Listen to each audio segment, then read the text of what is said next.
शहर में रहने वाली निहारिका की शादी गांव के राम से हो जाती है।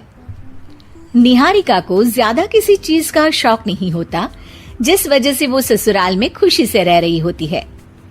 लान कहता है, देखो जी, हमारी शादी को ना 1 हफ्ता हो गया और मुझे गोलगप्पे खाए हुए पूरे 7 दिन बीत गए। इतने लंबे समय तक अपने गोलगप्पों के बिना मैं आज तक नहीं रही। ओहो, आई बड़ी गोलगप्पे खाने वाली। हुक्म तो ऐसे चला रही है जैसे तेरे पापा ने हमें यहाँ कोई दुकान खोल कर दी हो। बेटी तो दी है ना, अब उसे थोड़े गोलगप्पे तो आप भी खिला सकते हैं ना। अरे देखो तो जरा, नास पीटे गोलगप्पों के पीछे कैसे ऐची की जैसी जुबान चल रही है इसकी। देखिए मम्मी जी, आप भले मुझे कुछ भी बोलिए, लेकिन अपने गोलगप्पों के लिए मैं कुछ नहीं सुन सकती। हाँ, अरे मैं तुम्हें गोलगप्पे खिला दूंगा, थोड़ा सब्र तो करो। पिछले 7 दिनों से सब्र ही तो कर रही हो ना। अरे गोलगप्पे ही तो है, इतना बेचैन क्यों हो रही हो? आ जाएंगे। सुनो जी, के बिना रह सकती हैं, पर गोलगप्पों के बिना नहीं, कभी नहीं। वो मेरा पहला और आखिरी प्यार है। निहारिका की बात सुनकर उसकी सास और पति सिर पकड़कर बैठ जाते हैं। जिसके बाद राम गोलगप्पों का इंतजाम करने घर से बाहर चला जाता है। कुछ देर बाद वो गोलगप्पे लेकर घर वापस आता है, जिन्हें देखकर निहारिका सारे काम छोड़कर खुशी से भागते हुए राम के पास आती है। तुम आ गए? इतनी देर क्यों लगाई? पता है ना मैंने तुम्हें कितना मिस किया। अरे थोड़ी देर पहले ही तो घर से गया था। क्या तुम? अरे मैं तो अपने गोलगप्पों से बात कर रही हूँ, तुमसे नहीं। निहारिका का गोलगप्पों के लिए ऐसा प्यार देखकर राम हैरान रह जाता है। अब वो गोलगप्पों को प्लेट में अच्छे से सजाकर उन्हें खाने बैठती है, लेकिन पहला गोलगप्पा खाते ही वो गुस्से में प्लेट खिसका देती है। ये कैसे घटिया गोलगप्पे उठा कर ले आए? न पानी में स्वाद, न गोलगप्पों में। हाय हाय, महारानी के नखरे तो देखो, इन्हें गोलगप्पे में भी अलग अलग स्वाद चाहिए।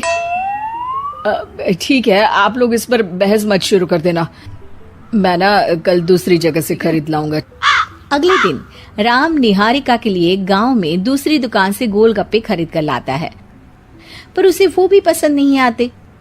जिसके बाद बहुत दिनों तक यही सिलसिला चलता रहता है, जिसमें राम अपनी पत्नी के लिए दूसरे गांव तक जाकर वहां से भी गोलगप्पे खरीद कर लाता है, पर निहारिका को कहीं के कोई भी गोलगप्पे पसंद ही नहीं आते। तुमको तो अच्छे गोलगप्पे की पहचान करना आता ही नहीं है। तुमको गोलगप्पे का प्यार पता ही नहीं है, तुमसे कुछ होता ही नहीं है। अरे तुमसे बहुत होता है तो तुम खुद कर लो ना। सास की बात पर निहारिका बैग पैक करके घर से जाने लगती है, जिस पर राम उसे रोकते हुए कहता है, अरे इतनी सी बात पर कोई घर छोड़कर जाता है क्या? मैं कल शहर जाकर तुम्हारी पसंद के गोलगप्पे ले आऊंगा, ठीक है? आपको कहीं जाने की जरूरत नहीं है, मैं ही शहर चली जाती हूँ और घर छोड़कर नहीं जा रही, गोलगप्पे खाने जा रही हूँ। ये कहकर निहारिका शहर में अपने पापा के घर चली जाती है, जहाँ पर वो सुबह के नाश्ते से लेकर रात के खाने तक में मन और पेट भर कर गोलगप्पे खाती रहती है, जिससे उसकी तबीयत खराब हो जाती है और उसे अस्पताल में एडमिट करना पड़ता है। फूड पॉइजनिंग है, जंक फूड बिल्कुल बंद करना होगा। लो, बहुत गोलगप्पे गोलगप्पे करती रहती थी, कर दिया ना गोलगप्पे ने बीमार। और खाओ अब। माँ, इसके बारे में हम घर जाकर बात करेंगे। कुछ दिनों में निहारिका ठीक होकर अपने ससुराल वापस आ जाती है, जिस पर एक बार फिर सास बहू की नोकझोंक शुरू हो जाती है। अब थोड़े दिन अपने प्यार से दूर रहना, नहीं तो इस बार सीधा भगवान के घर पहुंच जाओगी। इस बार सास की बात का कोई जवाब दिए बिना निहारिका अपने कमरे में चली जाती है।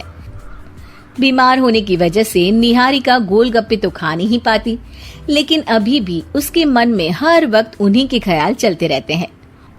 हाय मेरे प्यारे गोलगप्पे, इस कलमुए फूड पॉइजनिंग ने मुझे मेरे प्यार से दूर कर दिया। मेरे गोलगप्पों, मुझे तुम्हारी बहुत याद आ रही है। अगर मैंने तुम्हें खाया तो मम्मी जी तानों के ही गोलगप्पे बनाकर मुझे खिला देंगी। एक दिन निहारिका अपने चेकअप के लिए डॉक्टर के पास गई, जिसकी घर से निकलते ही राम रसोई में जाकर कुछ करने लगता है। शाम को निहारिका के घर वापस आते ही उसकी सास कहती है, शक्ल से तो लग रहा है कि डॉक्टर ने थोड़े और समय तक गोलगप्पे बंद कर दिए। अच्छा है, कम से कम दिन गोलगप्पा पुराण तो नहीं सुनना पड़ेगा। सास की बातें सुनकर निहारिका चिढ़ते हुए अपने कमरे में जा रही होती है। तभी राम गोलगप्पों से भरी एक बड़ी प्लेट लेकर उसके सामने आ जाता है, जिन्हें देखकर निहारिका का चेहरा खिल उठता है। ये मैंने तुम्हारे लिए बनाया है। तुम्हें अपने पसंद की चीज खाने से कोई नहीं रोक रहा। जितना खाना है उतना खाओ, लेकिन उससे खाने की एक लिमिट होनी चाहिए। हाँ बहू, किसी भी चीज की अति हमेशा नुकसानदायक ही होती है। ठीक है, पर अभी मुंह में पानी आ रहा है। गोलगप्पे खाऊं प्लीज? अरे अकेले क्यों, सब साथ मिलकर खाएंगे ना।